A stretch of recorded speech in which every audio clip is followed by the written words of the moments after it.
بسم الله الرحمن الرحيم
Assalamu alaikum.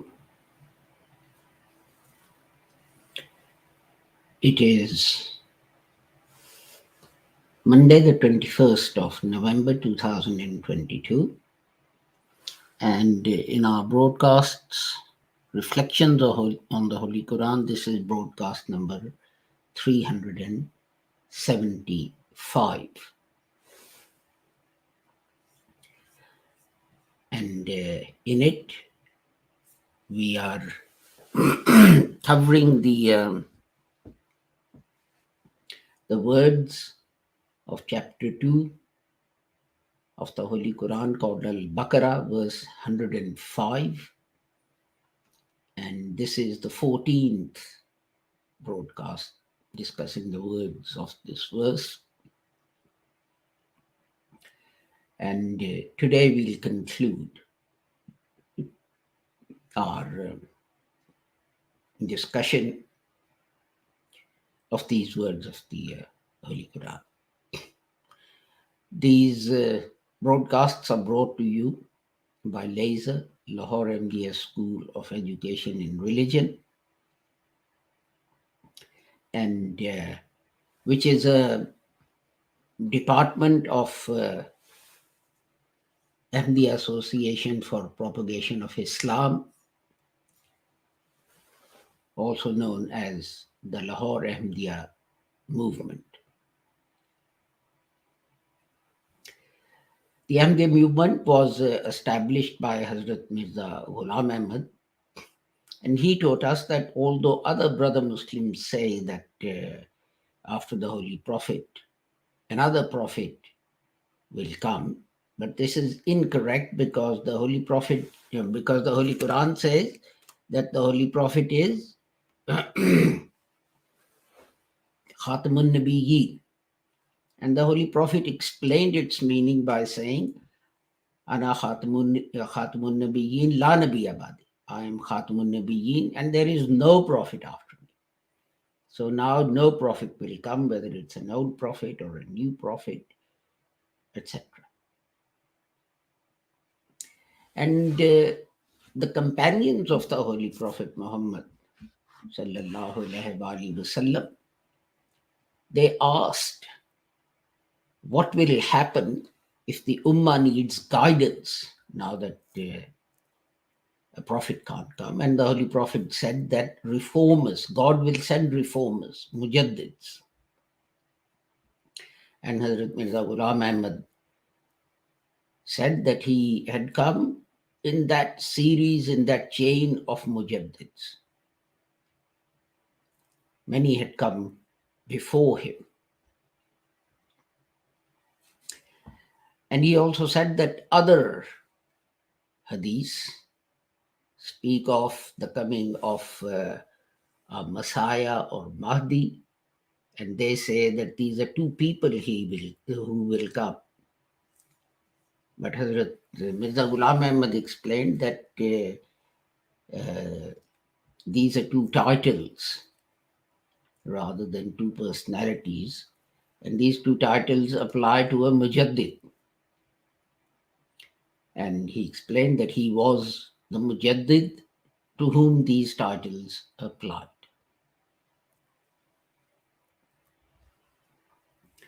And Hazrat Mirza Ghulam Ahmad also said that Muslims hasten to call each other kafir and heretic and this and that because of small differences of opinion. And he said that this is wrong because the Holy Prophet Muhammad sallallahu alaihi wasallam said that if one reciter of the kalima says to another reciter of the kalima that you are a heretic, then it is the person saying it upon whom this edict of heresy falls.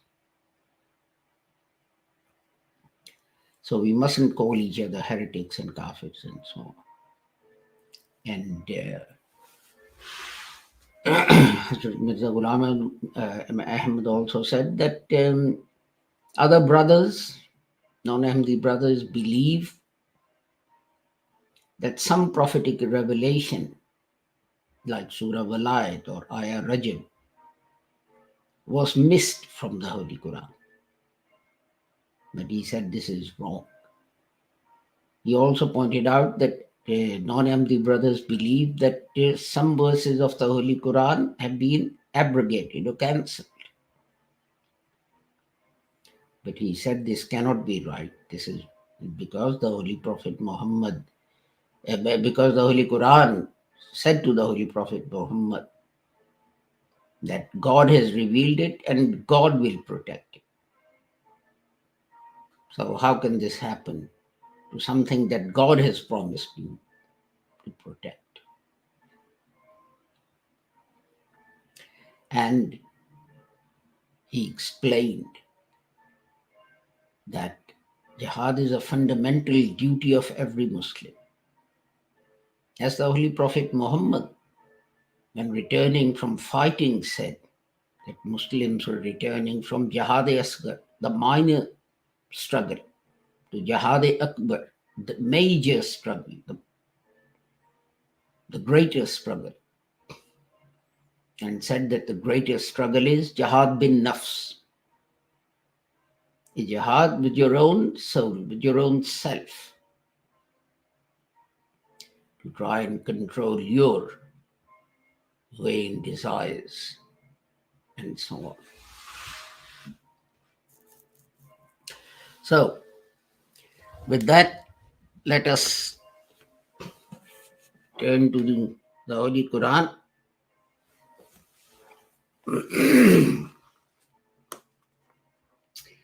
أعوذ بالله من الشيطان الرجيم بسم الله الرحمن الرحيم ما يود الذين كفروا من أهل الكتاب ولا المشركين أن ينزل عليكم من خير من ربكم والله يختص برحمته من يشاء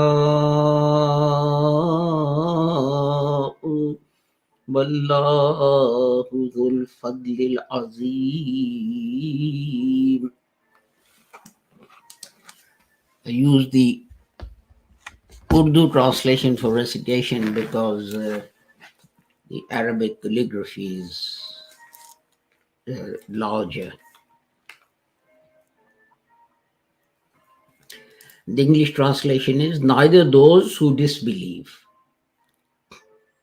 from among the people of the book, nor the polytheists, like that any good should be sent down to you from your Lord.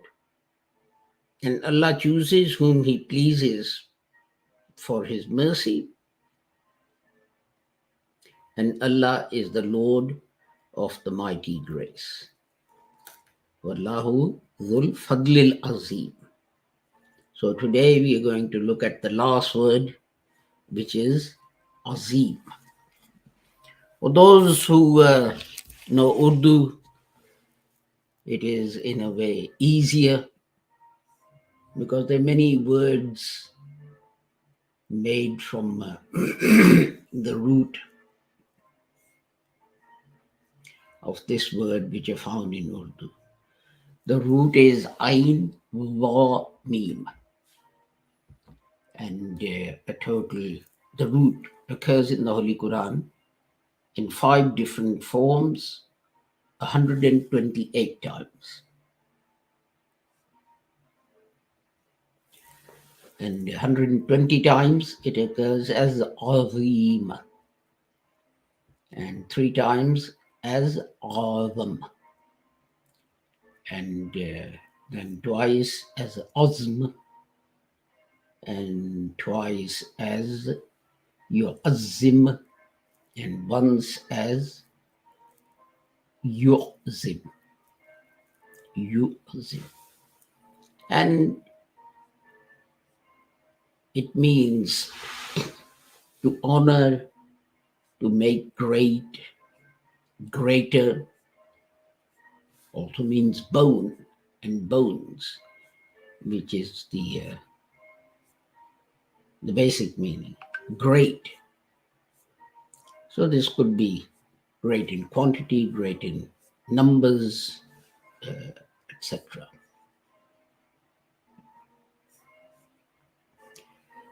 So if we look at the dictionaries, they tell us Al-Azmu means bone, and its plural is Izamun. And the Holy Quran says Izaman Fakasunal Izama Lahman. Chapter 23, verse 14. And then God made bones and covered them with skin and meat and so on. So here is, as I said, we always refer to the Holy Quran when we look for meanings of the things. So metaphorically, this is applied to everything that is greater, larger, etc. For example, harder to bear. Azaba Yomin Azim, chapter 26, verse 189. It was a day of a great calamity, great torment. Again, chapter 38, verse 67. Qul huwa naba'un azim. Announce to them that it is a serious, a great accident, event, rather than accident. Amma yatasa'aluna anin naba'il azim, chapter 78, verse 1. About what are they questioning you? Are they questioning you about the great event? And then you can, in chapter 43, verse 31, you find ala rajulim minal qaryataini azim. And of these 2 towns, on a prominent person, on a leader of one of these. So when you apply this to one person, one thing, it means great. For example, in the last verse that I recited, it was applied to a leader of one of the 2 towns. But when it's applied to a group, then it means greater in numbers. Yes, such as Jaishun Azimun, a large army, an army with a lot of soldiers. Malun Azim, a great quantity of mal, wealth, money, and so on.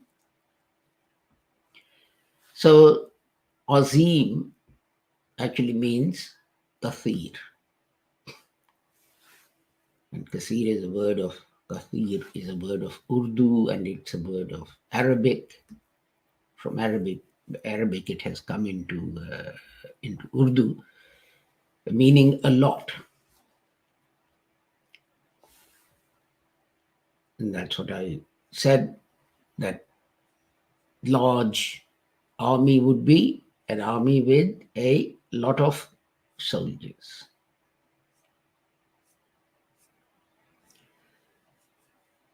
And another interesting, because it applies to bones in the human body, then the same expression is applied to, in the days of old, when they plowed a field, the plow, the bottom bit was like a pointed piece of wood which is pushed into the ground, and the farmer would put his foot on it, heel on it, and then the bulls will drag it, and basically it split the earth apart.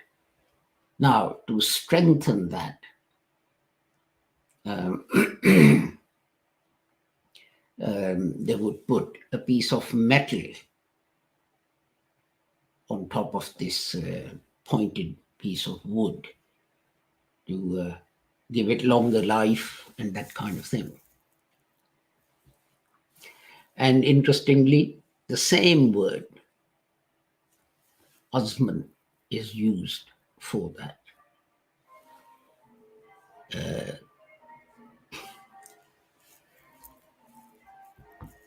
As I said earlier, Azamat al-Qawm are leaders of a people. And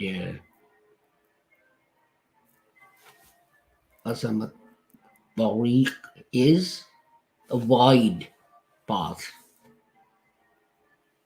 And so it applies to, because it applies to something that is large and so on, it applies to arrogance, pride, being the head of something, being very rich, etc., etc.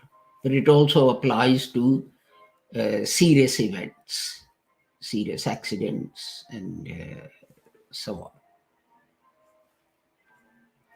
But an interesting thing is, if you think about this, that the Holy Quran talks about itself as Al-Quran Al-Azim, chapter 15, verse 87.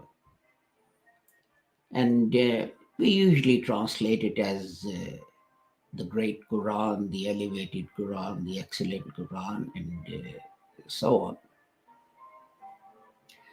But if we go back to its application to the plow, you can also think about the meaning of this expression, Al-Quran Al-Azim, as it's something, human life itself is hard. And just like the plow, as it's pushed through the earth, softens it up and makes it so that seeds can grow in that. So you can think of this expression as a plow for our souls, that our souls are hard, and the guidance in it softens our souls. So what grows in our soul once that is done? What grows is the link that human beings have with Allah. That grows. Or another way to look at that is that if you compare it with the meaning, the other meaning, that a wide path, road, etc., you can also think of it as it providing a very wide link path to connecting our souls with Allah. And God is also called Rabbul Arshil Azim. And Rabb means someone who creates and then develops in stages to perfect something. So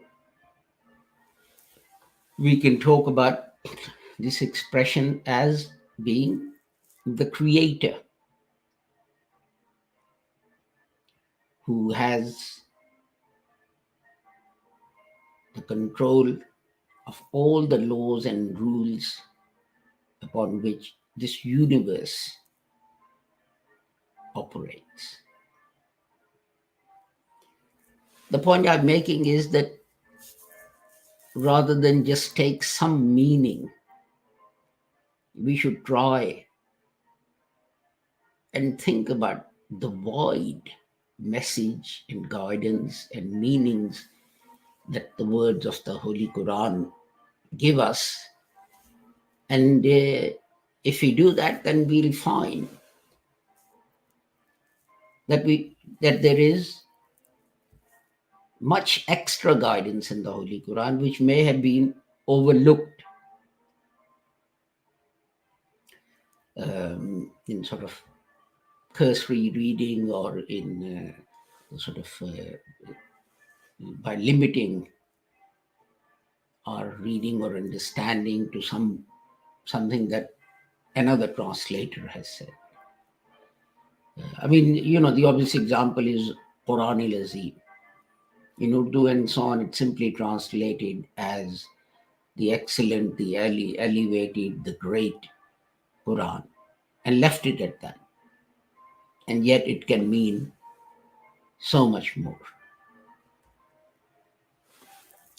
So with that, I take my leave of you. And inshallah, God willing, we will meet again tomorrow and then carry on with the next verse of the Holy Quran. Assalamu alaikum, Khuda Hafiz, goodbye.